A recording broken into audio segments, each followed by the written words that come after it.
एका छोट्याशा गावात राहणाऱ्या आजींसोबत घडलेली ही एक सत्य घटना. त्या आजी न चुकता दरवर्षी पंढरीची वारी करणाऱ्या. एके वर्षी त्या फार आजारी पडल्या होत्या. या वर्षी त्यांची वारी चुकणार असंच वाटत होतं, पण तरीही तापाने फणफणत असतानाही त्या वारीसाठी निघाल्या. त्या या आजारपणातही त्यांचा प्रवास पायीच करत होत्या. अर्धाधिक रस्ता चालत पार केल्यावर मात्र वाटेतच ताप डोक्यात जाऊन त्यांना भोवळ आली. पण त्यांच्या मुलाने त्यांना सावरलं.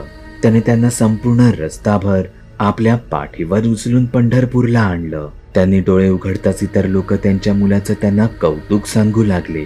कशा प्रकारे तुमच्या मुलाने तुम्हाला इथवर पाठीवर उचलून आणले आणि कसा तो मुलगा तुमची सेवा करत होता, पण अचानक तो तुम्हाला टाकून असा कुठे गायब झाला.